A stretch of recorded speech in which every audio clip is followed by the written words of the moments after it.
प्रभु राम देव भगवान अल्लाह खुदा ईश आदि नाम एक ही शक्ति के हैं। वो कैसा है, कहां है, कैसे मिलता है, किसने देखा है? ये प्रश्नवाचक चिन्ह पूर्ण रूप से हटाने के लिए अवश्य सुनिए जगत गुरु तत्वदर्शी संत रामपाल जी महाराज के अमृत वचन, सर्व पवित्र धर्मों के पवित्र शास्त्रों के आधार पर।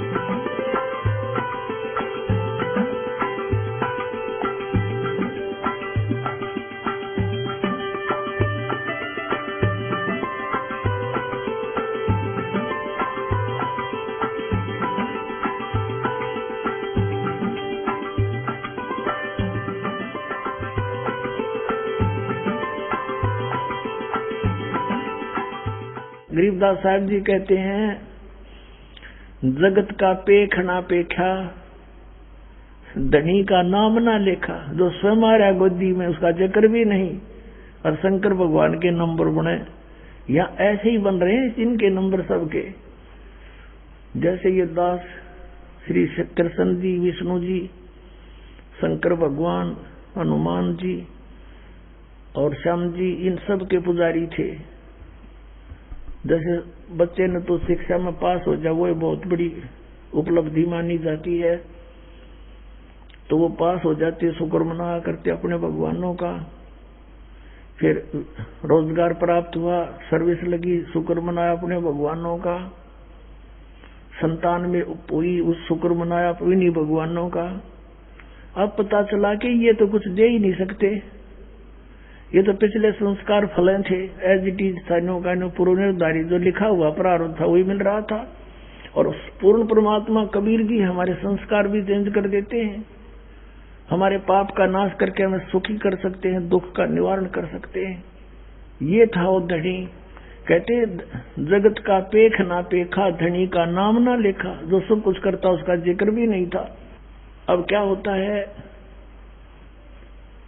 अब गरीबदास साहिब जी ने परमात्मा के बारे में कैसा चित्रण किया है अपनी अमृतवाणी में, थोड़ा सा ये वर्णन करते हैं। परमात्मा की ये अमर वाणी है पुण्यात्माओं। जैसे यहाँ आए हुए बच्चे जो सो भी गए, छोटे छोटे बेटा बेटियां, उनके ऊपर भी ये वाणी असर कर रही है, उनके अंदर बहुत कुछ प्रक्रिया कर रही है। जैसे एक सर्प डसा हुआ व्यक्ति मूर्छित हो जाता है और गार्डू एक मंत्र, एक सेंटेंस सा अपना सिद्ध कर देता है, उस मंत्र को बार बार बोलता रहता है शरीर के ऊपर, ना वो तो अचेत पड़ा है, और उसके बोलने से, उस वाणी के मंत्र के प्रभाव से वो विष रहित होकर के सचेत हो जाता है। और ये वाणी तो सब सिद्ध है परमात्मा सतपुरुष की, और हमारी आत्मा असंख्य जन्मों से सनी पड़ी है इन पापों से। प्रारब्ध के पाप भी बिना गिनती के हैं, और इस वाणी के रह रहकर पाठ सुनने और सुनाने से, करने से, ये आप किसी का ना भी समझ माती पशु पक्षी चींटियों पर भी असर करेगी, और इन बच्चों पर जो इन पर और शीघ्र करेगी, क्योंकि ये मनुष्य जीवन प्राप्त है। और ये जितने भी पशु पक्षी हैं, जीव जंतु, पेड़ पौधे, घास फूस, ये सभी जीव हैं, ये अपना कर्म भोग रहे हैं। इनके ऊपर भी परमात्मा की यह अमर कथा असर करेगी, इनको शीघ्र अब मनुष्य जीवन मिलना शुरू हो जाएगा। और कलयुग में जहां जहां इस मालिक की वाणी का प्रचार इबते ढूंढा ठाओगा परमात्मा, क्योंकि मोबाइल बनवा दिए दाता ने, इसी चिप बनवा दी, इसमें 40 घंटों का सत्संग अमरवाणी आ जाती है। और जहां भी कोई बच्चा, जैसे यहाँ देखता है दास कोई बेलदारी कर रहा है अपना, यहाँ कोई सेवा करने आ रहे हैं, मोबाइल चल रहा है, काम कर रहे हैं।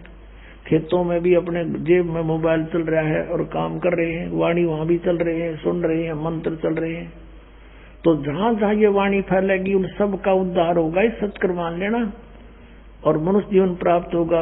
आधे से ज्यादा संस्कार इनके खत्म हो जाएंगे उनके भी, और तुरंत मानव शरीर प्राप्त कराना शुरू कर देगा, क्योंकि हम सभी उस परमात्मा के बच्चे हैं और उस परमात्मा ने सभी के ऊपर रहम है, सभी के उद्धार की चिंता है। किसकी किस प्रकार होगी, किसकी किस प्रकार होगी, वो सब अब परमात्मा ने सारे फार्मूले लगा देने हैं, क्योंकि अब ये वो मोक्ष समय आ गया जो परमात्मा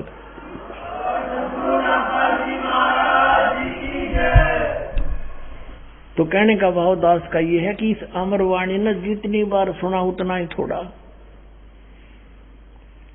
और परमात्मा की कथा को सुनने में आपकी इतनी रुचि रहनी चाहिए जैसे आप सुबह आहार करते हो और शाम को फिर उसी भूख लगती है तो आप स्वस्थ हैं। और यदि आपको कुछ अरुचि बनती है भोजन में तो समझो आपका कोई ना कोई शरीर में रोग स्टार्ट हो गया है। अब उसका इलाज क्या है, उपचार क्या है? भूख ना लगे तो कोई टेबलेट लेनी पड़ेगी, कोई रोग है तो कड़वी औषधि खानी पड़ेगी, तब भूख लगेगी। तो अब ये परमात्मा की कथा वाणी ये दोनों काम करेगी, आत्मा की खुराक भी है और ये रोग नाशक भी है। इसमें जिस व्यक्ति को ये अरुचि होती है कि ये तो कई बार सुन ली, तो समझो उसका कोई पाप कर्म जोर देगा। अब कोई करड़ा पाप आ गया, तुलसी पिछले पाप तय हरि चर्चा ना भावे, और जैसे जबर के वेग ते भूख विदा हो जावे। किसी व्यक्ति को मलेरिया जबर हो गया हो और उसको भूख नहीं लगती, काजू किस्मत सेब संतरे रोटी प्रतिदिन जो आहार करते हैं वो भी कड़वी लगती है। रोटी कड़वी नहीं, मनुखा दाख कड़वी नहीं, उस जवर ने उसके शरीर की व्यवस्था इतनी बिगाड़ दी कि स्वादिष्ट वस्तु भी उसको कड़वी लग रही है। उसका ट्रीटमेंट क्या है? कुनीन खानी पड़ेगी, कड़वी जीभ पर बिना रखी जाए इसी कड़वी, और फांकी मारनी पड़ेगी तब वो जबर उतरेगा, और जबर उतरेगा तो भूख फिर स्टार्ट होएगी, और फिर ऐसी भूख लगेगी बुखार उतरने के बाद इतनी गजब की भूख लग गया करे, घर के भी नो क्या करें, घनी रोटी ना खावा कदे फिर बीमार हो जा। तो पुण्यात्माओं प्रथम बार जो सत्संग सुनता है उसने अरुचि सी बनती है, कदे सुना नहीं, कबीर भगवान बताओ हमने तो ये कदे सुना नहीं। तो ये उसका जवर है, मलेरिया हो रहा उसका। और कुछ एक ना वो भी चर्चा अच्छी ना लगती भगवान की, रागनी कितनी सुन ले, फिल्मी गाने तो रात में भी सुने जा, और ये ना अच्छी लगती, तो उसके पाप कर्म के कारण उसकी आत्मा मूर्छित हो रही है। वो ग्रस्त है उस जवर से, पाप के जवर से, और पाप कटेंगे इस अमृत की वाणी, अमृत वाणी के ट्रीटमेंट से। और फिर वो व्यक्ति हिम्मत सी करके ये वचन सुन ले भगवान के सत्संग के, ये फांकी मार ले और 5-4 सत्संग ना चाहते हुए भी सुन दे। जैसे गोलियां कोई खाकर, बट्टी जो खाकर आती है कोई, पर हंगासा करके खानी पड़ती है और फिर रंग लाती है, बुखार उतार देती है। बुखार उतरते ही फिर वो रोटी इतनी स्वादिष्ट लगती है कि सूखी खा जा, सब्जी की भी आवश्यकता नहीं। अपने आत्माओं ये दास देखता है, गांव गांव में घर घर में जाकर के दास ने परमात्मा के ये अमृत वचन सुनाए। पहले तो परिवार का एक सदस्य किसी के कहने से दास के पास आया, फिर पाठ रखवाया। घर जाते थे तो घर वाले उनके सारे नो कड़वे कड़वे देखा करते, यू कौन आ गया, यू क्या करेंगे फंड हमारे घर पे। और जब सुने थे सत्संग 3 दिन सामने बैठ के ना सुने थे, जब अम्मा ही लाया करते छत पे, सुन इनने भी सुनना जा, वो अपना बैठ के कितना न कितना जरूर सुनते, कोने में, कमरे में, बाहर भीतरे। तो ये तो इसे वचन है, उसकी उतार देंगे बुखार को। अगले दिन तो वो सत्संग सुनने के लिए सामने बैठ जाते थे। और फिर वही व्यक्ति जो सुनना भी पसंद नहीं करे थे 100-100 किलोमीटर जाकर सत्संग सुनने आया करते। वह भूख जागी उनके, वह पाप कट गए, वह बुखार उतर गया पाप कर्मों का। इस वाणी में इतनी प्रबल शक्ति है, भगवान की वाणी है, कबीर भगवान की गॉड गिवन है। गरीबदास जी को दी उन्होंने आगे लिखवाई, भगवान का दिया हुआ ये वो मंत्रित ग्रंथ है। अब परमात्मा की थोड़ी सी वाणी सुनाते हैं, फिर हम उस कंसेप्ट पर आएंगे कि परमात्मा जब शिशु रूप धारण करके आता है, कुंवारी गाय का दूध पीता और नहीं पीता हो। ये गुण कौन से भगवान में है जो वेद बताते हैं? ये फिर कंसेप्ट हो जाएगा। वेद जो बताते ही इज गॉड, जो वेदों में वर्णित है वो है पूर्ण परमात्मा। और वो लीला की किसने, वो उनकी लीलाओं से पता लग जाएगा। श्री राम को हम भगवान मानना थे, वह देख लियो। श्री कृष्ण ने मानने थे, उनमें देख लियो जो लीला पा जाता है। और कबीर साहब की लीलाओं में जो कि तुम विद्वान आपको दिखाएंगे 600 वर्ष पहले लिखे हुए, और वेदों में आप पढ़ ही रहे हो। अब देखना, अब सुनाते हैं आपको। जब नीमा ने परमात्मा को गोदी में लिया, पुण्यात्माओं, जिस परमात्मा के लिए मंसूर जैसे महापुरुष ने अंग अंग कटवा लिया, लेकिन भगवान का मार्ग छोड़ा नहीं। और शेख फरीद जैसे महापुरुष ने कुएं में लटक कर जीर्ण शीर्ण कर लिया शरीर को मालिक को पाने के लिए। गोपीचंद और भर्तृहरि जैसों ने राज त्याग दिया भगवान को पाने के लिए। और वो परमात्मा एक सहज स्वभाव से और उस पुण्यात्मा के सीने से लगा हुआ बालक रूप में, अब पुण्यात्मा बर्फ के डले पर, बर्फ की डली पर, सिल्ली पर स्वाभाविक हाथ टिक जावे तो भी उसका स्वभाव है ठंड करने का, और आसपास रखी हो तो भी उससे एक ठंड की लहर निकलती है। तो यह सुखदायी परमात्मा है। जब आत्मा के निकट आ जाता है उसके पाप दूर भाग जाते हैं, निष्क्रिय हो जाते हैं उस समय।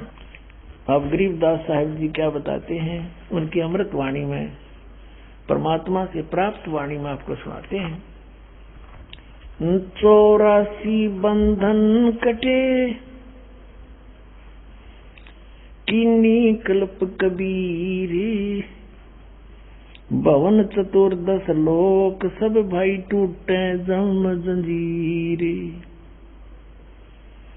अंत कोट ब्रह्मांड में वो बंदी छोड़ कहाए, सो तो एक कबीर है जननी जने नमाए।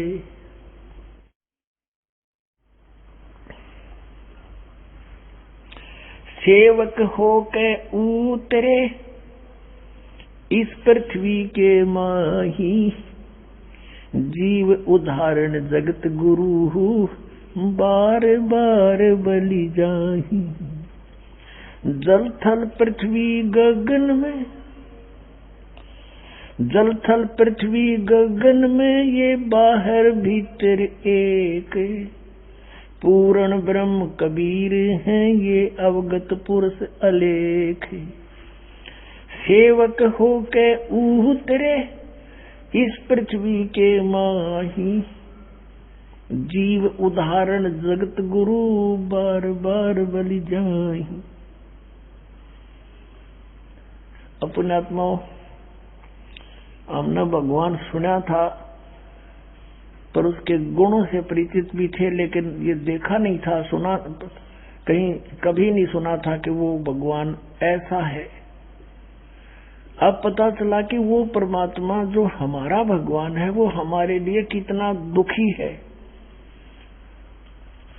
अब कितना कष्ट उठाता है। जिसका बच्चा कुमार्ग पर चल पड़ता है, शराब पीता है, सुल्फा पीता है, या कोई और चोरी ठगी करता है, बकवादों में बढ़ गया है, वो माता पिता उस बच्चे के पीछे पीछे फिरा करें, कभी इसको सोधी आ जा और हमारे पास लौट आवे, बुराई छोड़ दे, तो अपने बच्चे को फिर वो सर्व सुख देने की चेष्टा करते हैं। तो हम बिगड़ गए और बिगड़ के इस काल के साथ आगे इसने हमारे साथ यहाँ हमारे को दोनों बुरे काम में पला दिया। अब पिताजी आते हैं वहां से, हमारे दुख को देखकर किसी प्रकार ये मुझे पहचान लें और उस सुख से इन्हें परिचित करा दूं, जिस फिर ये वहां चल पड़े सारे। अब सारे ब्रह्मांडों का रचनहार, और यहाँ एक झोंपड़ी में आकर बैठ गया और कपड़ा बुनाए। कहते सोशल सीधर मैं करूं अपने जन के काज, और सारे ब्रह्मांडों का संचालन वहीं से रिमोट से कर रहे थे, काशी की कुटिया से।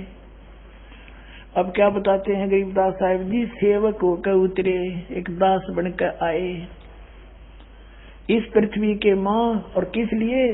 जीव उदाहरण, जगत गुरु, जीवों का उद्धार करने के लिए। जगत गुरु माने सबको ज्ञान देने के लिए, सबके ज्ञान दाता, यानी जगत गुरु, सबको सतमार्ग बताने वाला परमात्मा एक दास बनकर, सेवक बनकर, दुल्हा बनकर अपनी वाणी में देखो परमात्मा ने सब जगह दास शब्द प्रयोग किया, कबीर दास, कबीर दास। और ये हमारे लिए वायाडा आंडी पाके पार नहीं पड़े। या तो दास बनोगे, नम्र होगे तो मैं निकट आ सकूंगा, ये नियम है मेरा। जैसे रावण ने भक्ति बतेरी की, आप नहीं कर सकते ऐसी भक्ति। रावण ने भक्ति की, यहाँ से काट के चढ़ा दिया, किया वैसा मिल गया, लेकिन आधी नीना आई।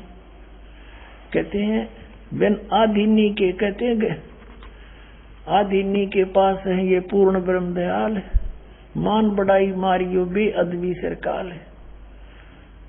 फिर कहते हैं विभीषण का भाग बडेरा, दासातन आया तिसनेरा, दासातन आया दसवे बीसा, ताको लंक दई बख्शीसा।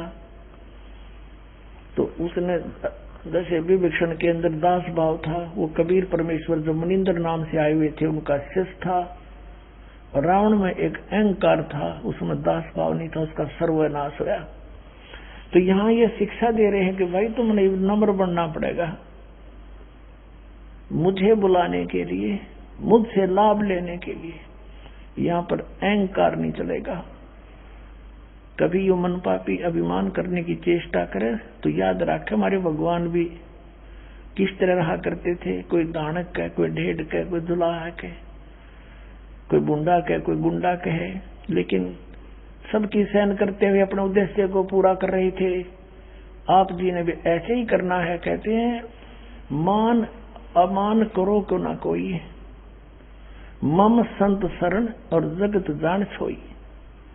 जब आप, कबीर साहब कहते हैं मेरे संत की जब शरण में तुम आ जाओगे तो आपका चाहे कोई अपमान करे, यानी समाज वाले, संसार वाले, और चाहे आपका आदर करे, उनकी तरफ नहीं देखना, आपने अपना उद्देश्य याद रखना। तो यहाँ कहते हैं सेवक होकर उतरे इस पृथ्वी के मां, और जीव उदाहरण जगत गुरु, बार बार बलि जा बालक बन के आगे। फिर क्या कहते हैं, काशीपुरी कष्ट किया ये उतरे अधर अधारे, मोमिन को मुजरा हुआ वह जंगल में दीदारे। मोमिन मुसलमान दुल्हे को जंगल में मिले परमात्मा, और कैसा रूप था उस मालिक का शिशु का। कोट किरण शशि भाने सदिये आसन अदर विमाने। वहां सतलोक में तो परमात्मा के एक रोम को करोड़ सूर्य करोड़ चंद्रमा मिला दे ऐसा रूप है, लेकिन यहाँ हल्का तेज पुंज का रूप बनाकर आए हुए थे। कोट किरण शशि भान, शशि माने चंद्रमा, भानु माने सूर्य, करोड़ कोटि, कोटि किरण शशि भान सुदिये आसन अधर विमाने। अधर माने ऊपर तो मालिक का ऐसा शरीर है, और नीचे प्रसद पूर्ण ब्रह्म को शीतल पिंड और प्राणी। पूर्ण परमात्मा को सीने से लगा रखा था, छू रखा था तो उसने नीमा ने, कहते उसकी कति आनंद काया होगी थी, शीतल पिंड और प्राण। गोद लिया मुख चूम कर हेम रूप झलकंते, जगर मगर काया करे दमक पदम अनंते। गोद लिया मुख चूम के बालक का, उस परमात्मा का, गोदी में लेकर सीने से लगावे, मुख चूमे और शुक्र मनावे। हेम रूप झलकंत, हेम माने बर्फ कैसी सफेद सफेद शरीर था, मालिक का बर्फ जैसा। जैसे कोई कपड़ा खरीदने जाते थे ना सफेद, तो उसको कहते थे दुकानदार को, भाई सफेद देना, स्नो व्हाइट हो, स्नो व्हाइट यानी बर्फ के साथ सफेद। तो वो यहाँ परमात्मा के विषय में गरीबदास साहब कहते हैं कि हेम यानी हेम रूप झलकंत, उनका शरीर रूप बर्फ जितना सफेद था, स्नो व्हाइट था। और जगर मगर काया करे जनु दम के पदम अनंत, ऐसे शरीर से नूर निकल रहा था परमात्मा के, झलमल झलमल हो रही थी उस समय। फिर अपना सेट कर लिया। काशी उमटी गुल भया वहां मोमन का घर घेरे, कोई कह ब्रह्मा विष्णु है, कोई कह इंद्र कुबेर। नीरू कहने लगा अपनी पत्नी से कि तू इसने यहीं रख दे, हम साथ नहीं ले जाएंगे। पहले हम हिंदू थे, हमें मुसलमान बना दिया। हिंदुओं से परिचय रहा नहीं, लिंक रहा नहीं, मुसलमानों से इतना संबंध हमारा है नहीं, हमारा कोई नहीं इस नगरी में। लोग पूछेंगे, जनता पूछेगी कहां से लाए, हम कहेंगे कमल के फूल से, और वो हमें प्रताड़ित करेंगे, कहेंगे तुम झूठ बोलते हो, कमल के फूल पर कभी बालक रुक सकता है? और वहां कहां से आ गया इतने गहरे पानी में, माँ कैसे छोड़िया इसको, झूठ बोलते हो, ये है। और हमें देश निकाला दे देंगे, बच्चा भी छीन लेंगे। नीमा तो इसको रख दे। नीमा बोली मैं नहीं रख सकती, इस बच्चे ने ना जाने के जादू कर दिया मेरे पे, मैं मर जाऊंगी, प्राण त्याग सकती हूँ पर इसको नहीं छोड़ूंगी। अब नीरू ने सोचा कि यह कति अंधी होगी, आगा पीछा नहीं देखती, और इसको मैंने घना प्यार दे दिया, क्योंकि संतान ना होने से मैं इसकी सब बातें मानता रहा, ये अनाड़ी बन गई और ये आने वाले संकट से परिचित नहीं है। इसलिए अपनी पत्नी से कहा कि आज मैं तेरा थप्पड़ मारूंगा। पहली बार हाथ किया अपनी पत्नी की ओर उसने, या रख दे इस बच्चे को यहाँ पर। उसी समय परमात्मा बोले कि नीरू मैं तुम्हारे लिए आया हूं, ले चलो मुझे, कोई कुछ नहीं कहेगा तुम्हें। अब उन्होंने सोचा, बालक बोल पड़ा कि मेरा इसमें फरिश्ता हो, कोई यू कोई देवता आ गया हो चुप, या कोई भूत प्रेत हो, डर गया, आगे आगे हो लिया चुप करके। घर पर आ गए, घर आकर देखा इतना सुंदर बालक की तो देखा ना सुना। यहाँ तक लिखा गरीबदास जी ने कि गीत गाती आओ थी औरतें, टोल के टोल झुंड के झुंड लड़के को देखने के लिए। हरन्यो भूल गई, नो तो पता लगा वहां से मिल गया, पर विरोध नहीं करा। मालिक को कहते सतगुरु दोता वैसो कर ही। अब वहां कहते जो भी देखे वो ही अपने अपने हिसाब से परमात्मा ने आंख कहे। जैसे कहा करना कोई बच्चा पैदा हो जाता तो न्यू क्या करेंगे, इसके मामा पे शकल जा है इसकी, दूसरी न्यू कहेगी ना इसके काका तो मिल रहे हैं, कोई भाई तो बतावेगी, कोई किससे थे। तो इसी प्रकार अपनी अपने आइडिया देने लगे काशी के व्यक्ति। उसके विषय में गरीबदास साहब जी क्या बताते हैं। काशी उमटी गुल भया, गुल माने शोर हो गया सारे नगर में। मोमन का घर घेरे, कोई कहे ब्रह्मा विष्णु है, कोई कहे कुबेर। परमात्मा उस बालक को कहते, कोई तो कहे ब्रह्मा का रूप है, कोई कहते विष्णु का जो का त्यों जागता रूप है, कोई कहे शिव जी जैसा सुंदर है, और कोई कहे इंद्र का रूप है, कोई कहे कुबेर धन का देवता आ गया ये तो दिख है, कोई कहे वरुण धर्म राय है, कोई कहते है ईसे 16 कला सुभान गति, कोई कहे जगदीश।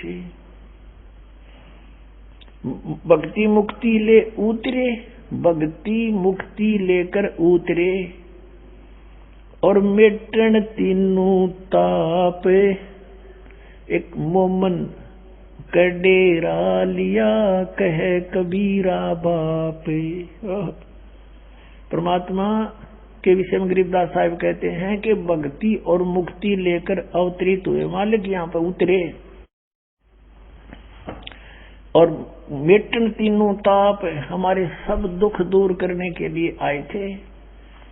और एक मुसलमान जुलाहे के घर पर डेरा लिया, उसको बाप कहे भगवान। अपने आत्माओं कलेजा मुंह को आता है दास का, जो परमात्मा की सच्ची थी सामने घूमती है। हम कितने दुष्ट हैं, कितने नीच हैं, हम अपने परमात्मा को ना पहचान कर काल के जाल में जानबूझकर फंसे पड़े हैं। वो हमारा पिता है, हमारे लिए भटक रहा है। यू काल कभी भी ना आता, हमने संभाल कोई मरो से जियो, किसी का आंख फुटो से, किसी की बेटी मरो से बेटा मरो, क्योंकि ये हमारा नहीं है। हमारा तो कबीर साहब है, और वो हमारे पीछे भटक रहा है। इस काल ने हमारी बुद्धि भ्रष्ट करा दी अज्ञान से कि कबीर तो भगवान हो ही नहीं सकता। और इन औरों को जिनको हम भगवान मान रहे, वो किसने बनाया? वही कहीं तो इतिहास दिखा दो उनका कि तो वो भगवान की संज्ञा में हो। भगवान किसे कहते हैं? श्रीमद् भगवद गीता अध्याय नंबर 15 के श्लोक नंबर 1 से 4 में बताया, उल्टा लटका हुआ संसार रूपी वृक्ष है, इसके ऊपर को जड़ है, वो तो मूल मालिक समझो, तीनों गुण रूपी शाखा है। 16 और 17 श्लोक में 15वें अध्याय में 3 पुरुष बताए, सर पुरुष और अक्षर पुरुष। सर पुरुष और अक्षर पुरुष ये दोनों नासवान, इनके अंतर्गत जितने प्राणी वो भी नासवान, जीवात्मा किसी की नहीं मरती, हो तो अंडरस्टूड है। 17वें श्लोक में कहा कि उत्तम पुरुष है तू अन्य परमात्मा इति उदाहरते। उत्तम पुरुष श्रेष्ठ परमात्मा तो अन्य ही है।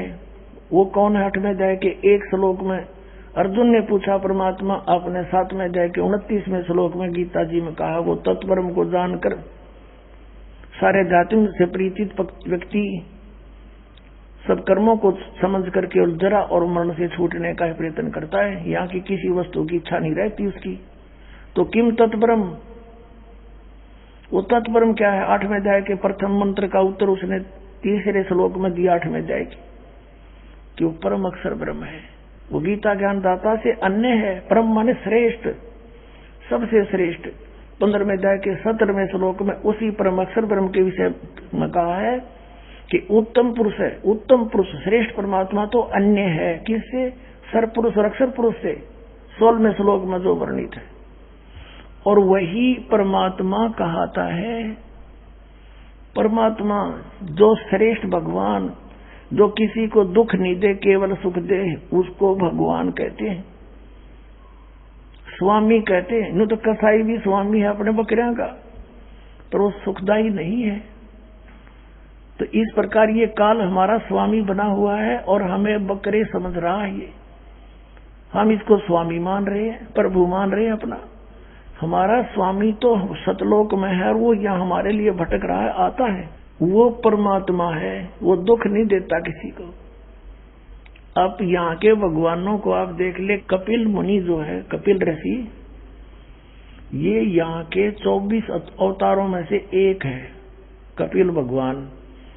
और सगड़ राजा के 60,000 पुत्र थे। वो अपना पृथ्वी पर किसी ने बता दिया वो यज्ञ करें थे, किसी ने बता दिया कि एक तालाब बनवा दे, एक बगीची बनवा दे, एक कुआं बनवा दे, तो उसको एक अश्वमेध यज्ञ जितना पुण्य होता है। तो उनका ऐसी शरण उठी, 60,000 थे, लाग गए सारी पृथ्वी में खड़े खोदन। पृथ्वी गई विष्णु भगवान के पास और उससे कहा कि भगवान मैं तो जिला वतन कर दी। और किसने कर दी कि 60,000 सगड़ के पुत्र हैं, सारी खोद गिरी उन्नत में। तो विष्णु भगवान बोला जाओ मैं करता हूँ व्यवस्था इसकी। वो वापस आ गई। एक देवी है, प्रत्येक ग्रह के, प्रत्येक पृथ्वी की, सब समुद्र के अलग अलग इन्होंने देवता डिस्ट्रीब्यूट कर रखे। तो पृथ्वी देवी वहां गई। उधर से एक विष्णु ने क्या किया कि इंद्र को कहा कि तेरी गद्दी खतरे में है और 60,000 सगड़ के पुत्र हैं, वो ऐसे ऐसे यज्ञ कर रहे हैं, अब तू देख ले, जब उनकी यज्ञ पूरी होगी तो तेरी गद्दी छीन कर उनको देनी पड़ेगी। अब वो क्या करती थी, उन्होंने घोड़ा रखा हुआ था, उस घोड़े के गले में पंपलेट टांग रखा था कि हमारे मार्ग में जो बाधा करे युद्ध के लिए तैयार हो जा, हमने को रोक कर नहीं। अब वो श्याम ने सारा दिन खोद पाड़ के थक कर सो के वो घोड़ा बंध गया था। अब इंद्र ने भेजे अपने दूत वो घोड़े को खोल के और कपिल मुनि की जांग का बांध आए। वो तपस्या करे था, काफी वर्षों से बैठा था और उसकी आंखों की पलक भी जमीन पर टिकी हुई थी। अब वो ध्यान मग्न था, उसकी जांग का घोड़ा बांध आए। अब उस घोड़े की तलाश करीब है, किसी ने पकड़ दिया। सुबह उठे जब वो सारा लापड़दा चल पड़ा, घोड़े की पैड़ देखता देखता ऋषि का बांध रखा जांग का, क्योंकि बिना खाए पिए शरीर सूख के जैसे इस वट वृक्ष की पीपड़ की जड़ दिखा कर माटी तो बाहर नारी नारी नू ऐसे वो टांग हो रही थी, उनमें रस्सा बांध आई। अब इन्होंने जाकर क्या देख किया कि उसके आंखों में भाले ला दिए, नू भाले नोकीले, वो भाले एरो नो सोच कर कि यू और हमारे घोड़े ने बांध ले बैठा, देख उसके बाले तो वो दिए दोनों तरफ से, कहा उठो पाखंडी, खड़ा हो, युद्ध कर हमारे साथ। अब उसका ऋषि का हुआ दर्द कसूताओ न क्यों, हमने जोर तो हमारे गति दे ही, और वो एकदम क्रोध हुआ, उसने ऐसे वो उठा दी पलक, वो तो एटम बम बना बैठा था, नो कर दी, वो सारे 60,000 के 60,000 जल गए, अग्निबाण छूटे उसकी आंखों से, 60,000 मार डाले उस कपिल मुनि ने, उनके भगवान ने। और कपिल भगवान के है इसने, श्री कृष्ण जी का इतिहास देख ले कितने मारे, श्री राम का इतिहास देख ले, और इस परमात्मा का इतिहास देख लो, जब कीड़ी बीमारी होता है कितना जुल्म ढाई परमात्मा के, कभी किसी को बद्दुआ नहीं दी मालिक ने, क्योंकि किस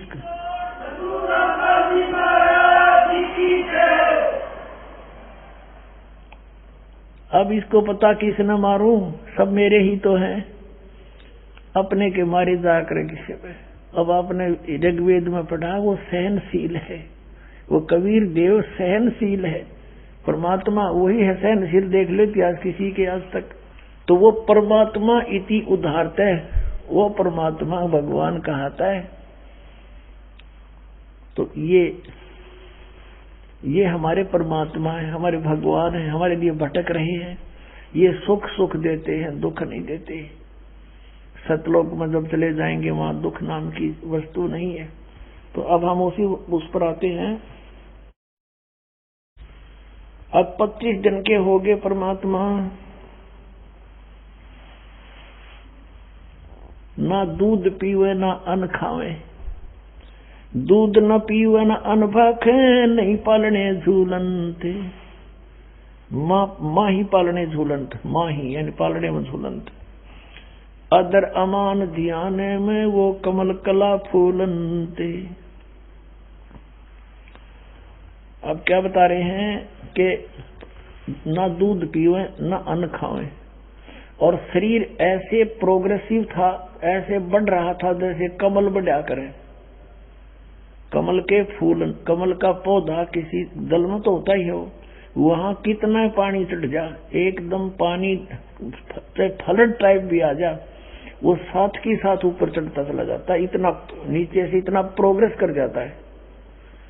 तो यहाँ लिखा कि कमल कला फूलंते, फल फूल तो ऐसे रहा था परमात्मा जैसे कमल रोज बढ़ा करे, लेकिन कुछ खा पी नहीं रहा था। तो उस मुंह बोली माता को चिंता बन गई, और उसने भी अन्न पानी त्याग दिया। 1-2 दिन पहले 25 दिन का जब हुआ, 1-2 दिन पहले उसने भी अन्न पानी त्याग दिया माई ने, कि हे भगवान अब ये लड़का मरेगा, हे शंकर भगवान इसे अच्छा ना देते तो सब्र हो जाता रो पीट के, अब साथ में मरूंगी, मैं जी नहीं सकती, इस दुख को सह नहीं कर सकती। अब परमात्मा ने सोचा है बुढ़िया मरेगी, शिव जी को प्रेरणा करी, कहते करे करावे साइया मन में लहर उठा, और दादू सिरदर जीव के आप बगल हो जा। शिव जी का प्रेरणा करके रिमोट दाब दिया। उसने देखा कौन रो रहा है तुझे याद करके, ना तो दुनिया में रोए है। वो प्रेरणा मालिक की साधु रूप बनाकर आए मिनटों में यहाँ पर और पूछा माई क्या बात है, क्यों रो रहे हो? माई ने कहा बाबा जी आप भी रो पड़ोगे, मेरे दुख न मत सुनो। शंकर भगवान ने कहा माई फिर भी कहते अपना दुख बता दे तो हल्का हो जाता है, आप बताओ तो सही। उससे उसने सारी कथा बताई कि हम निसंतान थे। एक दिन भगवान शंकर को याद किया था सच्चे दिल से। मेरे मालिक ने कमल के फूल पर एक बालक दिया था। अब 25 दिन हो गए, ना कुछ खाता ना पीता। अब यही प्रार्थना कर रही हूँ कि या तो मुझे ये देना नहीं था भगवान, अब ले क्यों रही हो? अगर यदि ये मर गया तो साथ ये प्राण साथ जाएंगे आज मेरे, मैं नो रो रही हूँ। तब शंकर भगवान ने कहा साधु वेश में के दिखा माई तेरे बेटे को। वो लाई उठा के और सोचा महात्मा के चरणों में डाल दें, कुछ ये दुआ दे दें, आशीर्वाद दे दे, जो रोटी कुछ खा ले बड़ा पुत्र। कबीर परमात्मा को नीचे डालना चाहा चरणों में, हरे साधु रूप खड़े शिव जी के। वहां से माई के हाथ से उठा और शिव जी के सिर के बराबर पैरेलल हवा में स्टेबल हो गया परमात्मा, छोटा सा बालक। और जब शिव जी ने ऐसे हाथ किया तो उसके हाथ में आ गया गोदी में और कहते नजर नजर से मिल गई जब किया ईश प्रणाम। और शंकर भगवान की दोनों की आपस में जब नजर में नजर मिली, जब कहा कि ये कहा माई यू बालक मरण का को नहीं, इसकी तो रेखा बता रही है तो बहुत लंबी आयु है इसकी। अब वह माई ने बोली बाबा जी ये सुख की सांत्वना का मेरे असर ना हो। अब मेरा तो मैं तो जब मानो जब ये दूध के में पी खा लेगा। तब परमात्मा ने कहा शिव जी एक कुंवारी गाय मंगा ले और उसके कमर पे हाथ रख देना, वह दूध देगी। उसी समय ऐसा ही किया गया। नीरू को बुलाया, नीरू भाग कर लाया, एक कुंवारी गाय लाया जिसने कभी टच भी ना की हो सांडन। उसको कुंवारी तो आम आदमी समझता है गाय। वो बछिया लेकर आए, शंकर भगवान ने थपकी मारी, वह दूध देने लागी। अपने आप सतन चल पड़ा। कोरा बर्तन लाए थे मंगाया था कुमार से, वो नीचे रख दिया धो के, वो भर गया। जब आप पर बंद हो गया और कहा माई अब ले। जब परमात्मा ने गट गट दूध पिया, जब उसका सबर हुआ। बोलो सतगुरुदेव की जय।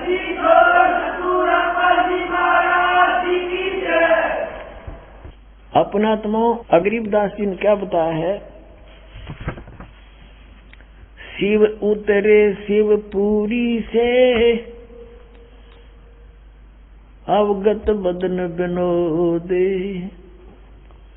मैं के कमल खुशी भये, लिया ईस को गोदे। उस परमात्मा को अपनी गोदी में ले लिया कबीर भगवान को। नजर नजर से मिल गई, किया ईस परिणाम, धन मोमिन धन पूर्णा, धन ये काशी गांव में। शिव भगवान कहते धन है तुम्हारी किस्मत, धन है इस काशी की जो ऐसा महापुरुष यहाँ पर प्रकट हुआ है। अब नो शिव जी ने बेरा ये है कौन, लेकिन वो नक्षत्र देखा करें, वो नक्षत्र शब्द 21 परमात्मा के उसी हिसाब से बता दिया कि तो धन भाग इस काशी नगर के जो महापुरुष है यहाँ पर प्रकट हो गया। 7 बार चर्चा करी, बोले बालक बेने। परमात्मा ने कहा शिव को कर मस्तक धरा, ला मोमन एक धेनु माने गाय, कि जाओ एक गाय ले आओ। अन ब्यावर को दूहत है, दूध दिया तत्काल, और पीवे बालक ब्रह्म गति, ता शिव भय दयाल। अब ये तो गरीबदास जी ने क्लियर किया है कि वो कौन था संत रूप में, शिव जी थे। और यही प्रमाण था कबीर सागर में। लेकिन कबीर पंथियों ने ये काल के दूत आगे बीच में, इन्होंने इसमें कुछ परिवर्तन कर दिया जो उनका समझ बाहर होगी बात, उसको अपने हिसाब से काट पीट के लिख दिया। लेकिन फिर भी सच्चाई बच गई, थोड़ी सी झलक बची हुई है सच्चाई की। अब उसकी पूर्ति के लिए परमात्मा ने, कबीर परमेश्वर ने कहा है कि गरीबदास के द्वारा मेरी महिमा की वाणी प्रकट होगी, और उसकी पूर्ति के लिए परमात्मा ने गरीबदास जी में वो पूरा ज्ञान फीड कर दिया जो गरीबदास जी ने क्लियर किया। अब जला दिखाते हैं आपको एक झलक है। अब कबीर सागर में दिखाते हैं उस परमात्मा की 600 वर्ष पहले की हुई लीलाएं, और आज वेद बताएंगे वही है भगवान। देखिएगा कबीर सागर, ये है कबीर सागर, खेमरा श्री कृष्ण दास मुंबई से प्रकाशित कबीर सागर। ये कौन है इसका शोधकर्ता? कबीर पंथी भारत पथिक स्वामी युगलानंद विहारी द्वारा पुरस्कृत, मुद्रक एवं प्रकाशक हैं खेमरा श्री कृष्ण दास, अध्यक्ष श्री वेंकटेश्वर प्रेस, खेमरा श्री कृष्ण दास स्मारक मुंबई से। अब इसमें देखना, इन्होंने बचेरा खराब कर दिया, फिर भी सच्चाई रहेगी।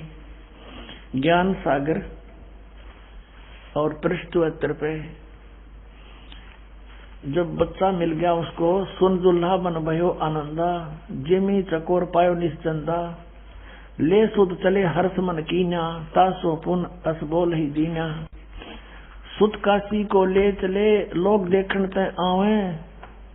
गरीबदास जी ने जो बोला है वही परमात्मा की लीला में लिखा है कि लोग देखना हो। जब घर पर पहुंच गया, अन्न पानी बखे नहीं जुल्ला शोक जनावे, कुछ भी नहीं खाया पिया और दुखी हो गया। फिर गए रामानंद, इन्होंने कहा कि रामानंद जी के पास गया। फिर नीरू तब जुल्ला मन की दीवाना, रामानंद सो कही उत्पाना, मैं सुत पायो बड़ा गुणवंता, कारण कौन बखे नहीं संता, रामानंद ध्यान तब धारा, जुल्ला सो तब असत वसन उचारा, पूर्व जन्म तू ब्राह्मण जाति, हर सेवा की नहीं भली भांति, कछु तुम सेवा हर की चूका, ताते भयो जुल्ह का रूपा, प्रीति प्रभु गए तोरी दीनी, ताते उद्धान में सुत तो दीना। अब ये दुल्हा कहता है नीरू के हे प्रभु, मैंने जैसा किया उसा पा गया, अब मैं आपके पास आया हूँ, कुछ उपाय बताओ। सो कहिए उपाय गोसाई, बालक अक्षुदावंत कुछ खाई, रामानंद अस युक्ति विचारा, तुम सुत कोई ज्ञानी अवतारा। अब जिसी बुद्धि थी रामानंद की कहे, तेरा पुत्र जो है कोई भोरा विद्वान पुरुष है, और बचिया जाही बैल नहीं लागा, और सोले ठाड करते ही आगा। एक बछिया ले आओ जिसको बैल ने कभी टच ना करा हो, अर्थात कंवारी बछिया जाही बैल नहीं लागा, सोले ठाड करते ही आगा, दूध चलते ही ठनते दूध धरो छिपाई, अक्षुदावंत जब होवे ताको देखवाई। और देखो ये तो इन अपना बताया कि रामानंद ने बताई नहीं, ये मिलावट है। अब यहाँ है कि जुल्ला एक बछिया ले आवा, और चलो दूध कोई मरम न पावा। वो दूध कौन सा दूध चला गया, चलो दूध जुल्हा हरसाना, राख छिपाई कहू नहीं जाना। और किसी का आगे नहीं बताया कि कोई ऐसे बता के गया है।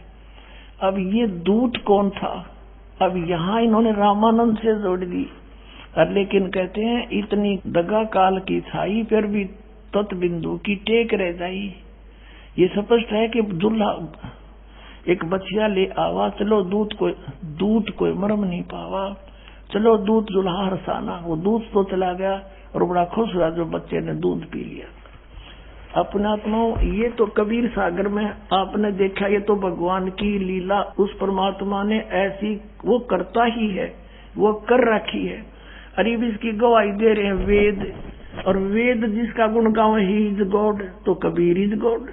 अब दिखाते हैं, अब देखिएगा ऋग्वेद मंडल नंबर 9, ये उन्हीं निराकार बताने वालों के कर कमलों से अनुवादित है। भगवान को निराकार बताने वालों के कर कमलों से अनुवादित है। प्रकाशक है सार्वदेशी कार्य प्रतिनिधि सभा, महर्षि दानंद भवन, रामलीला मैदान, नई दिल्ली। मुद्रक है Prince offset printers 1510 Pataudi house, Daryaganj, नई दिल्ली। इसके मंडल नंबर 9 सूक्त नंबर 1 का मंत्र नंबर 8 और 9 में स्पष्ट करते हैं, आपके रूबरू कराते हैं। ऋग्वेद मंडल नंबर 9 सूक्त 1 और मंत्र 1। अब यहाँ से शुरू करते हैं। इस मंत्र में देखो, आप देखोगे परमात्मा की विषय जानकारी है। ये सोम स्वभाव परमात्मा, इनकी थोड़ी चतुरता को भी ठीक हमने समझना है। अब दूसरे में ऋग्वेद मंडल नंबर 1 सूक्त 1 मंत्र 2, एक आपने पढ़ दिया, हे परमात्मा, यानी परमात्मा की जानकारी है। अब तीसरे मंत्र में हे परमात्मा, चौथे मंत्र में हे परमात्मा, पांचवें मंत्र में हे परमात्मा, और छठे मंत्र में ऋग्वेद मंडल नंबर 9 सूक्त 1 मंत्र 6 का हे परमात्मा। अभी न लागी लो बात के यहाँ परमात्मा साकार सिद्ध होगा। कोशिश करी छुपाने की, 7वें में यहाँ पुरुष लिखना शुरू कर दिया। उस पुरुष को 8वें में जो स्पष्ट है उसका शरीर है पुरुष का, उस पुरुष को ऋग्वेद मंडल नंबर 9 सूक्त 1 मंत्र 8 में उस पुरुष को उग्र गतियां प्रेरणा करती हैं। अब यहाँ और उग्र गतियां माने जैसे ही हाहाकार माच रहा और परमात्मा ने दास भेज दिया या स्वयं भी आ जाते हैं वो परमात्मा, उस पुरुष को उग्र गतियां प्रेरणा करती हैं, यानी ऐसी परिस्थिति भयंकर बन जाती है जब वो आता है। और भासमान शरीर को वह पुरुष प्राप्त होता है। अब पुरुष माने क्या होता है? परमात्मा। इन्होंने यहाँ इसलिए अड़ा दिया, इन्होंने यहाँ इसलिए उलझा दिया कि यहाँ शरीर लिखा है, भगवान लिखना छोड़ दिया, पुरुष लिख दिया। तो उन्होंने पहले डंडोरा पीटे रखा था, भगवान निराकार सत्यार प्रकाश में भी निराकार। तो आम आदमी ने सोचा भगवान तो निराकार है, यहाँ कोई पुरुष के बारे में बात होगी। अब आगे देखियो, अब ये देखिए यजुर्वेद महर्षि दानंद ने पुरुष का अर्थ क्या किया है। ये है यजुर्वेद महर्षि दानंद सरस्वती कृत, प्रकाशक है सर्वदेशी कार्य प्रतिनिधि सभा 2/5 महर्षि दानंद भवन, रामलीला मैदान, नई दिल्ली से दानंद सरस्वती कृत। और मुद्रक है Prince offset printers 1510 Pataudi house, Daryaganj, नई दिल्ली से। अब इसके 40वें अध्याय का अंतिम मंत्र है, अंतिम अध्याय है 40वां, इसमें निर्णय दे रखा है। वेद ज्ञान भी वही ब्रह्म दे रहा है, गीता ज्ञान भी ब्रह्म ही दे रहा है। अब ये है 44वां अध्याय, 40वां अध्याय यजुर्वेद का, और यह 17वां मंत्र है। इसमें लिखा है कि हे मनुष्यों, ये काल ब्रह्म बोल रहा है वेद को, हे मनुष्यों, जिस ज्योत स्वरूप रक्षक मुद से, ये ज्योत स्वरूपी काल है, निरंजन है, अविनाशी यथार्थ कारण के आच्छादित मुख के तुल्य अंग का प्रकाश किया जाता है, जो वह प्राण व सूर्य मंडल में पुरुष माने पूर्ण परमात्मा है। वह तो परोक्ष रूप है, वो तो गुप्त है। पुरुष माने पूर्ण परमात्मा हो गया सिद्ध। अब हम आते हैं ऋग्वेद में, देखिएगा वही ऋग्वेद मंडल नंबर 9 जो अभी आपको दिखाया था, ये यहाँ से प्रकाशित है और ये इसके मुद्रक हैं। ऋग्वेद मंडल नंबर 9 सूक्त नंबर 1 और मंत्र नंबर हम 8 पर आगे, यहाँ इन्होंने पुरुष लिखना शुरू कर दिया बात को उलझाने के लिए। तो उस पुरुष को, उस पूर्ण परमात्मा को, पुरुष माने हो गया पूर्ण परमात्मा, उग्र गतियां प्रेरणा करती हैं। भासमान शरीर को वह पुरुष व परमात्मा पूर्ण ब्रह्म प्राप्त होता है।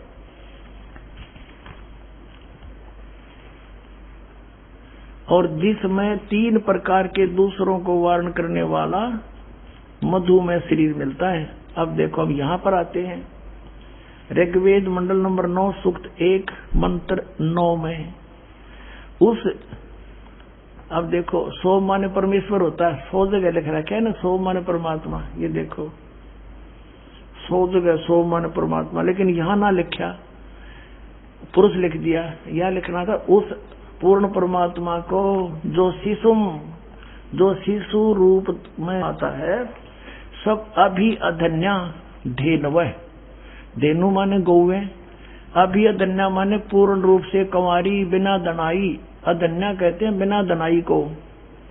अधन्या जो कभी टच ना की हो सांड, अभी अधन्या पूर्ण रूप से बिना दनाई यानी कंवारी। अभी अधन्या माने कंवारी गौवें तृप्त करती हैं उस शिशु रूप में प्राप्त परमात्मा को के परवरिश की लीला, ये समझ लो। अभी अधन्या पूर्ण रूप से यानी कंवारी गौवें उसको तृप्त करती हैं, उसकी परवरिश की लीला कंवारी गायों द्वारा होती है। अपने आत्मा वो कितना दयालु है आपके ऊपर।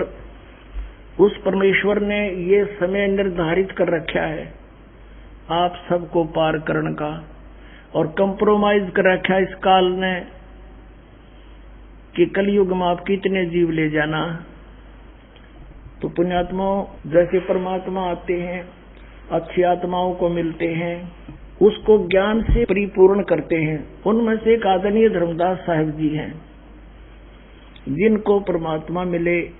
आदरणीय गरीबदास साहिब जी हैं, जिनको परमात्मा मिले। आदरणीय नानक साहिब जी हैं, आदरणीय मलुकदास साहिब जी हैं, आदरणीय दादू साहिब जी हैं, आदरणीय घीसादास साहिब जी, इनको परमात्मा मिले और इनको रहस्य बताया।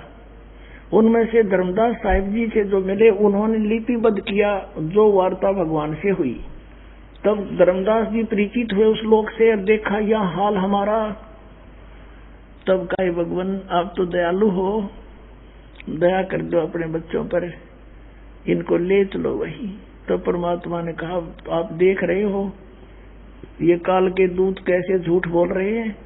ये कहते हैं ब्रह्मा विष्णु में अविनाशी हैं और ये सारे आपको दिखा दिया मैंने, ये नाशवान है। तो उसने कहा धर्मदास ने, भगवान फिर क्यों कर बात बनेगी। परमात्मा ने कहा धर्मदास डट जा। तो क्या कहा परमात्मा ने कि मैं मेरे पीछे काल 12 पंथ चलाऊंगा, इसकी मेरी बात हुई थी। इसने कहा था कि बेशक चले जाना तुम कलयुग में जीव निकालने के लिए, उससे पहले तेरे नाम से 12 नकली पंथ चला दूंगा और अनेक पंथ चलाऊं, यावत जीवों को भरमाऊं। तो परमात्मा ने कहा था यू 12 पंथ चलाओगा और 12वां पंथ गरीबदास पंथ होगा छुड़ाने वाले का, और उसमें मेरी महिमा की वाणी फिर से प्रकट करवाऊंगा। तब तक ये काल के दूत प्रवेश करके तेरे लिखे हुए इस लेख में कुछ परिवर्तन कर देंगे। तो दोबारा गरीबदास के द्वारा मैं अपनी वाणी लिखवाऊंगा और फिर उसी पंथ में, गरीबदास के पंथ में चलकर कलयुग में फिर मैं आऊंगा बिचली पीढ़ी पार करने के लिए। फिर का धर्मदास ने कहा परमात्मा आप कब आओगे कि कलयुग बीत। कहते हैं ये जो आज मैं कह रहा हूं ना तेरे को ये वचन, ये उस समय सिद्ध होंगे जब कलयुग बीते 5500 पाचा, तब ये मेरा वचन होगा साचा। कलयुग जब 5505 वर्ष बीत जाएंगे तब ये मेरी बात सच्ची होगी जो मैं आज कह रहा हूं कि फिर ऐसा समय आएगा पूरा विश्व मेरी शरण में आएगा, सब भक्ति करेंगे, बुराई त्याग देंगे, सतयुग जैसा माहौल पूरी पृथ्वी पर लाऊंगा, अपने बच्चों को सुख दूंगा, सत भक्ति दूंगा, और ये अलग अलग बन गए, कोई मुसलमान, कोई हिंदू, सिख, ईसाई, ये सब एक होंगे। ये जितने पंथ मिल गए सारे के सारे बन गए, ये पंथ एक बनेंगे। अब आपको कुछ झलक दिखाते हैं कबीर सागर में।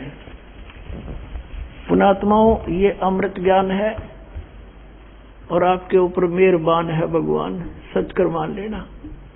ऐसा मौसम, गर्मी में भी दुखी हो जाए इंसान, ना गर्मी है ना सर्दी है, रजाई दे रखी अपने बच्चा ताई हैं, खुआ के स्वदेशी घी का माल बिठा दिया अमृत छकाने के लिए।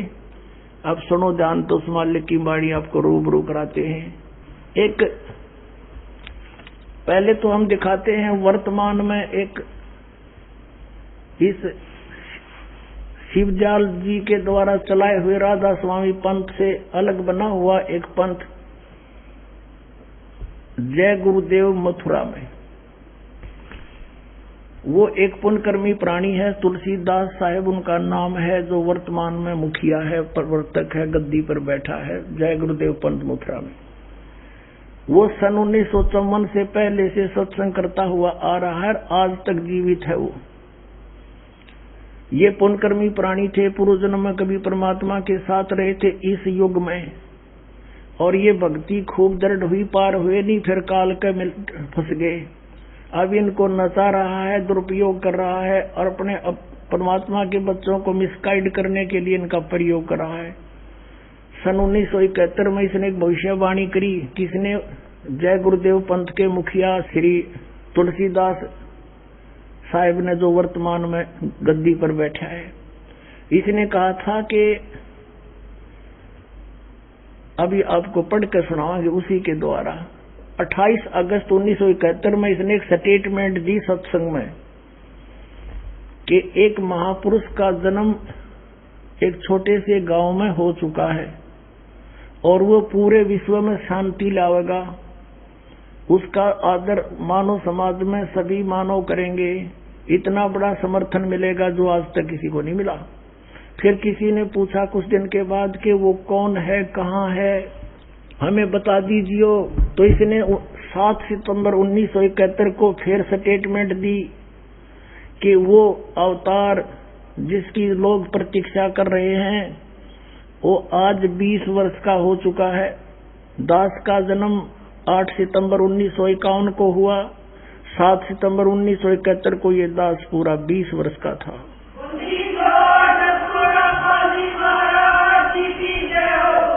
अब पढ़ते हैं उनकी ही पुस्तक में लिखी हुई उनके वचन। देखिएगा, पुस्तक है जय गुरुदेव की अमर वाणी भाग 2। जय गुरुदेव की अमर वाणी भाग 2। अब ये देखो, एक मंदिर का लटक डुबा दिया, क्या काम होगा इसके मेरे पास है। यह देखिए, पुण्यात्मा थे उस समय, इनकी दिव्य दृष्टि काम करे थी। अब ये कहां से छपी है ये देखते हैं। ये है ये महात्मा जी परम संत तुलसीदास जी, और इनका हाथ में भी कोई रोग लगा हुआ है, पैरों में भी गड़बड़ बता रहे हैं। अब प्रकाशक हैं दिव्या शर्मा, 88 साकेत कॉलोनी, मथुरा, उत्तर प्रदेश। ये यहाँ से छपी है। और ये कितनी अच्छी आत्मा थे ये तुलसीदास जी। इन्होंने ये इस राधा स्वामी पंथ में ये पहला व्यक्ति देखा हमने जो अपने पीछे दास लिखता है। ये तो आज तक किसी ने दास नहीं लिखा। परम संत तुलसीदास जी महाराज, और इसके चेले कहे हैं विश्व को शांति अब इन्हीं से मिलेगी। इवन 100 साल हो गए सत्संग करते, नहीं तो मिली नहीं, दुनिया आग लगी संसार में। अब इन्हीं के द्वारा लिखी ये पुस्तक की पृष्ठ नंबर 59 पर आते हैं हम। ये देखिएगा 59 पर यानी 59 पर शाकाहारी पत्रिका है, और ये 28 अगस्त 1971 को इसने ये स्टेटमेंट दी है। इसमें शाकाहारी पत्रिका में छपी है 28 अगस्त 1971 को। ये देखिए, महापुरुष का जन्म भारत के एक छोटे से गांव में हो चुका है। महापुरुष का जन्म भारतवर्ष के एक छोटे से गांव में हो चुका है। कब? ये 28 अगस्त 1971 को ये कह रहा है, वो उसका जन्म हो लिया, वो जन्म हो चुका है। महापुरुष का जन्म भारतवर्ष के एक छोटे से गांव में हो चुका है, और वह व्यक्ति मानव इतिहास का सबसे महत्वपूर्ण व्यक्ति बनेगा। उसे जनता का इतना बड़ा समर्थन प्राप्त होगा कि आज तक किसी को नहीं मिला है। वह महापुरुष नए सिरे से विधान को बनाएगा, और वह विश्व के संपूर्ण देशों पर लागू होगा। उसका एक झंडा होगा, उसकी एक भाषा होगी।